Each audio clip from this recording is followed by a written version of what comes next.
पिछले कुछ वीडियोज में बहुत सारे लोग ये कमेंट कर चुके हैं कि मैं लमसम में पैसे इन्वेस्ट करता हूं, मैं एसआईपी में पैसे इन्वेस्ट करता हूं। इतना पैसा अगर लमसम इन्वेस्ट किया जाएगा तो क्या होगा, कितना आपको फायदा होगा, क्या मैं सही कर रहा हूं? तो टाइटल और थंबनेल देख के आप समझ गए होंगे कि आखिर में आज की वीडियो किसके ऊपर होने वाली है। आज की वीडियो होने वाली है एसआईपी वर्सेस लमसम, मतलब कि एसआईपी के बारे में हम जानेंगे और दूसरी तरफ हम जानेंगे लमसम के बारे में। लमसम के नुकसान क्या है, लमसम के फायदे क्या है एंड एसआईपी के फायदे क्या है, इसके नुकसान क्या है। तो पूरे वीडियो को ध्यान से वॉच करिएगा। अगर आप इस चैनल पे पहली बार आए तो चैनल को सब्सक्राइब कर लीजिएगा एंड इस वीडियो को जरूर लाइक कर दीजिएगा।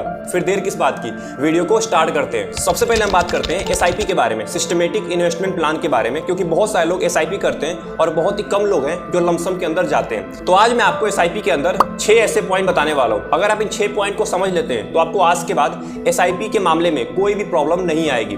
सबसे पहला पॉइंट है कि आपको यहाँ पे रेगुलर इन्वेस्टमेंट करना होता है, मतलब कि आपको यहाँ पे हर महीने पैसे इन्वेस्ट करना होता है एसआईपी के अंदर। एसआईपी का आप नाम सुन के ही समझ गए होंगे, सिस्टमेटिक इन्वेस्टमेंट प्लान, मतलब सिस्टम वाइज पैसे को यहाँ पे इन्वेस्ट करना होता है कुछ सालों तक, उसको बोलते हैं हम एसआईपी। यहाँ पे आपको हर महीने कुछ अमाउंट, जितना भी आपने अमाउंट चूज किया है वो आपके ऊपर डिपेंड करता है आपने कौन सा अमाउंट चूज किया है। 1000 रुपए, 2000 रुपए, 5000 रुपए, 10,000 रुपए, 20,000 रुपए, वो आपके ऊपर डिपेंड करता है कि आप कितने अमाउंट से एसआईपी करना स्टार्ट कर चुके हैं। दूसरा पॉइंट है कि आप इसमें जब चाहें तब पैसे आप इन्वेस्ट कर सकते हैं, मतलब जब चाहे तब एंट्री ले सकते हैं। अब इसका मतलब क्या हुआ समझाता हूं मैं। बहुत सारे लोग होते हैं जो मार्केट का वेट करते हैं कि मार्केट जब डाउन होगा तब मैं पैसे लगाऊंगा, जब मार्केट ऊपर चल रहा है तो मैं पैसे नहीं लगाऊंगा। ये बिल्कुल ही गलत लॉजिक है, क्योंकि आप यहाँ पे एक स्टॉक में पैसे नहीं डाल रहे हैं, आप यहाँ पे पर्टिकुलर स्टॉक में पैसे इन्वेस्ट नहीं कर रहे हैं। यहाँ पे आप एक बंडल में इन्वेस्ट कर रहे हैं, मतलब यहाँ पे स्टॉक्स का झुंड होता है एसआईपी के अंदर, क्योंकि आप म्यूचुअल फंड के थ्रू एसआईपी कर रहे हैं। तो जब म्यूचुअल फंड के थ्रू एसआईपी करते हैं ना, तो यहाँ पे बहुत सारे स्टॉक्स होते हैं। तो यहाँ पे आपको मार्केट को नहीं देखना है, क्योंकि बहुत सारे स्टॉक्स होते हैं जो अच्छा परफॉर्म कर रहे होते हैं और बहुत सारे स्टॉक्स होते हैं जो नीचे परफॉर्म कर रहे होते हैं, बट उससे आपको कोई लेना देना नहीं होना चाहिए। यहाँ पे आप जब चाहें तब आप एंट्री ले सकते हैं, जब चाहें तब एग्जिट ले सकते हैं। यहाँ पे कोई भी आपको रोक टोक नहीं होता है। तो एसआईपी के अंदर आपको बहुत ही ज्यादा स्मूदर एंट्री मिलती है। तीसरा पॉइंट है रूपी कॉस्ट एवरेजिंग। इसके बारे में मैंने आपको पिछले कुछ वीडियोज में बताया भी था, मैं आपको फिर से बता देता हूँ। देखिए रूपी कॉस्ट एवरेजिंग क्या होता है। मान के चलिए एग्जांपल के तौर पे आप एक कंपनी के स्टॉक में पैसे इन्वेस्ट कर रहे हैं। तो जैसे आप कंपनी के स्टॉक में पैसे इन्वेस्ट करते हैं, अगर कंपनी का स्टॉक बढ़ जाता है तो आप उसको बेच देते हैं। जब कंपनी का स्टॉक कम हो जाता है, मतलब उसकी प्राइस कम हो जाती है, तो आप उसको खरीद लेते हैं। ऐसे ही बहुत सारे लोग करते हैं। बट यहाँ पे क्या होता है म्यूचुअल फंड के अंदर, म्यूचुअल फंड में यूनिट होता है, मतलब कि यहाँ पे आपको यूनिट खरीदना होता है और बेचना होता है। अब एग्जांपल के तौर पे मान के चलिए किसी भी आपने म्यूचुअल फंड में पैसा इन्वेस्ट किया है, अगर उस फंड का एनएवी कम है तो आप ज्यादा यूनिट खरीद पाएंगे। मतलब कि एनएवी क्या होता है मैं आपको समझाता हूँ। नेट एसेट वैल्यू, मतलब एक स्टॉक का प्राइस होता है ना, जैसे वैसे ही एक फंड का प्राइस होता है, एक यूनिट का प्राइस होता है, उसको बोलते हैं हम नेट एसेट वैल्यू। अगर उस फंड के एनएवी की वैल्यू डाउन हो जाती है तो आप ज्यादा यूनिट को खरीद पाते हैं, वहीं जब एनएवी ज्यादा हो जाता है तो आप कम यूनिट को खरीद पाते हैं। तो ये थोड़ा सा फर्क होता है स्टॉक्स में और म्यूचुअल फंड एसआईपी में। तो आई होप आपको समझ में आ गया होगा कि आखिर में रूपी कॉस्ट एवरेजिंग क्या होता है। जब यूनिट की प्राइस बढ़ जाती है तो आपको कम यूनिट मिलता है, जब यूनिट की प्राइस कम हो जाती है तो आपको ज्यादा यूनिट यहाँ पे मिलता है। चौथा पॉइंट है डिसिप्लिन इन्वेस्टिंग। यहाँ पे आपको बहुत ज्यादा डिसिप्लिन इन्वेस्टिंग मिल जाती है, क्योंकि बहुत सारे लोग होते हैं जो पहले से इन्वेस्टमेंट नहीं करते, जिनको आदत नहीं होती इन्वेस्टमेंट करने की, उनके लिए सबसे बेस्ट ऑप्शन होता है एसआईपी। क्योंकि यहाँ पे क्या होता है ना कि आपको हर महीने पैसे इन्वेस्ट करना होता है। अगर आप 500 रुपए भी कर रहे हैं इन्वेस्ट तो आपको हर महीने इन्वेस्ट करना है। अगर आप 2000 भी कर रहे हैं तो आपको हर महीने करना है। तो जो आप हर महीने पैसे इन्वेस्ट करते हैं ना, तो आपके अंदर एक डिसिप्लिन आ जाता है, आपको पैसे इन्वेस्ट करने की आदत लग जाती है। तो आई होप आपको समझ में आ गया होगा कि एसआईपी के अंदर आप एक डिसिप्लिन्ड इन्वेस्टर बन जाते हैं। पांचवा पॉइंट है कि एसआईपी जो होता है ना, वो बजटिंग के लिए, मतलब बजट के लिए बहुत ही ज्यादा सुटेबल होता है। मैं आपको समझाता हूँ इसका मतलब क्या हुआ।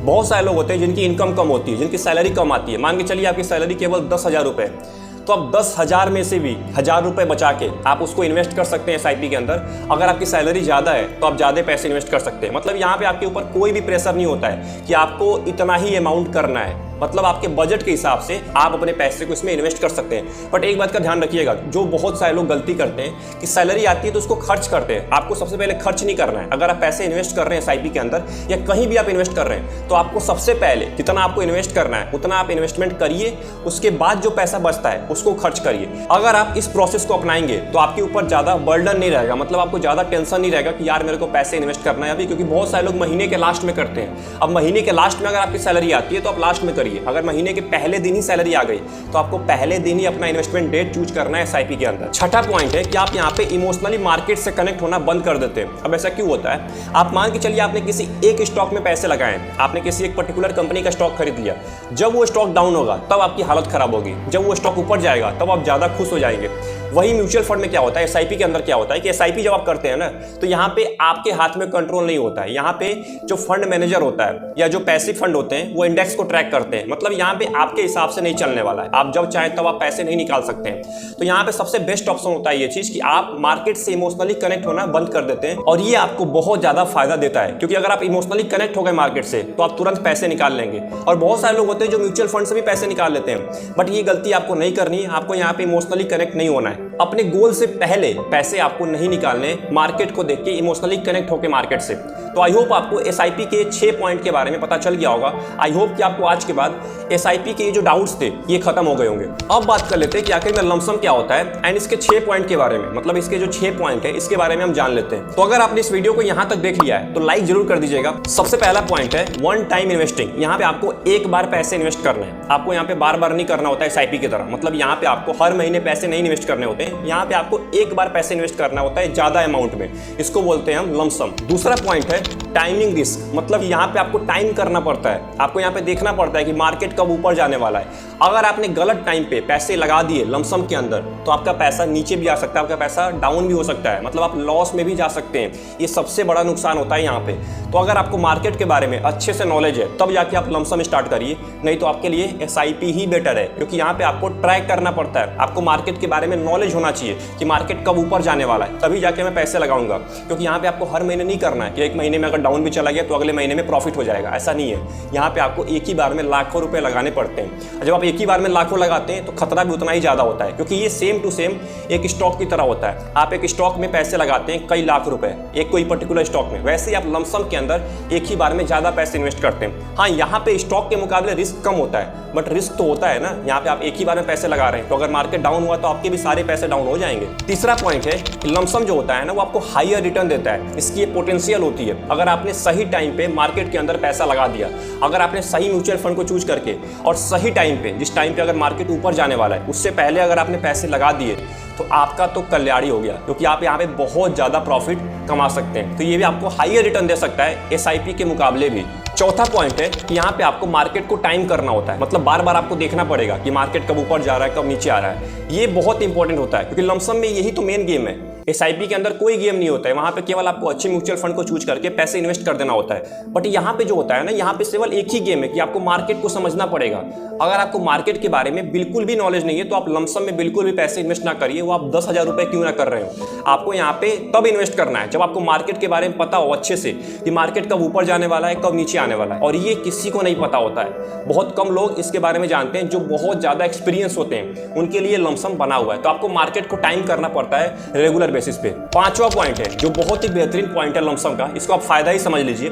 अगर आपके पास एक टाइम पे ज्यादा पैसे आ जाता है, मान के चलिए आप कहीं से भी पैसे पा लिए, 1 लाख रुपए आपके पास अचानक से आ गया, तो उस पैसे को आप लमसम के अंदर डाल सकते हैं। ये बहुत ही बेहतरीन यहाँ पे एक अच्छी चीज होती है कि आप एक ही बार में ज्यादा अमाउंट डाल पाते हैं। अगर आपको मान के चलिए विरासत से मिला है, आपको पहले से पैसे मिले या आपको कहीं से बोनस मिल गया ज्यादा पैसे, तो आप लमसम के अंदर उसको इन्वेस्ट कर सकते हैं। बट एसआईपी के अंदर ऐसा कोई ऑप्शन नहीं होता है। आप एसआईपी में उतना ही पैसा इन्वेस्ट कर पाएंगे जितना आपने स्टार्टअप किया था। मतलब अगर आप 5,000 रुपए करते हैं तो आपको 5,000 रुपए ही करना है हर महीने। बट यहाँ पे आप पैसे अगर आपके पास ज्यादा आ गए तो उसको आप लमसम के अंदर डाल सकते हैं। तो यहाँ पे ये फायदा होता है कि आपके पास एक अच्छा चांस होता है अगर आपके पास कोई बोनस आता है तो। एंड जो छठवां पॉइंट है वो है साइकोलॉजिकल इंपैक्ट, मतलब कि यहाँ पे बहुत ज्यादा आपके माइंड के ऊपर प्रेशर होता है, मार्केट का प्रेशर होता है। मैं यहाँ पे बार बार बोलता हूँ कि आप इमोशनल इन्वेस्टिंग नहीं करते हैं एसआईपी के अंदर, बट लमसम के अंदर आपको करना पड़ जाएगा। क्योंकि यहाँ पे अगर मार्केट डाउन होता है, अगर आपने पैसे लगा दिए, अगर मार्केट डाउन हो गया तो आपको मजबूरी में साइकोलॉजिकल इंपैक्ट, मतलब कि आपके माइंड के ऊपर बहुत ज़्यादा फर्क पड़ने वाला है। क्योंकि आपको ये नहीं पता है कि आगे जाकर कब मार्केट ऊपर जाएगा, कब मेरा पैसा प्रॉफिट में जाएगा। तो ये सबसे बड़ा नुकसान होता है, आपके माइंड के ऊपर बहुत ज़्यादा फर्क पड़ता है लमसम में पैसे इन्वेस्ट करने के लिए। तो आई होप आपको समझ में आ गया होगा कि आखिर में लमसम के क्या फायदे होते हैं एंड नुकसान होते हैं, एंड एसआईपी के क्या फायदे होते हैं नुकसान होते हैं। तो देखिए मैं आपको सिंपल बोलूंगा, एसआईपी और लमसम के अपने अपने प्रोस हैं, अपने अपने कॉन्स हैं, मतलब अपने अपने फायदे हैं और अपने अपने नुकसान हैं। यहाँ पे मैं आपको बिल्कुल नहीं बोलूंगा कि आप एसआईपी ही करिए, आप लमसम ना करिए। अगर आपको लगता है कि आप लमसम कर सकते हैं, जो मैंने पॉइंट्स बताए उसको आप फॉलो कर सकते हैं, तो आप लमसम में आइए। अगर आपको लगता है कि मैं लमसम नहीं कर पाऊंगा तो आपके लिए एसआईपी बैठा हुआ है, कोई दिक्कत नहीं है। तो आप दोनों में से अपने रिस्क के हिसाब से, आपका रिस्क क्या है, आपका गोल क्या है, उसके हिसाब से आप चूज करिए। ये नहीं कि आप किसी की बात मान के आप लमसम में पैसे डाल दिए। तो इस बात का ध्यान रखिएगा कि रिसर्च करिए, उसके बाद पैसे इन्वेस्ट करिए दोनों के अंदर। एसआईपी में करना चाहते हैं तो एसआईपी में करिए, लमसम में करना चाहते हैं तो आप लमसम में करिए। मैंने आपको पॉइंट्स बता दिए हैं, अगर आपको ये पॉइंट्स अच्छे लगते हैं, जिस भी आपने कैटेगरी को चूज किया, एसआईपी या लमसम, आप उसमें पैसे आप इन्वेस्ट कर सकते हैं। तो आई होप आपको पूरी वीडियो अच्छी लगी होगी। अगर आपको पूरे वीडियो में कुछ भी समझ में आया तो आप कमेंट बॉक्स में जरूर टाइप करिएगा। अगर आपको कुछ भी पूछना भी होगा तभी भी आप कमेंट बॉक्स में टाइप कर सकते हैं। मिलते हैं एक और इंपॉर्टेंट वीडियो के साथ, एक और इंटरेस्टिंग वीडियो के साथ। तब तक के लिए best of luck, take care.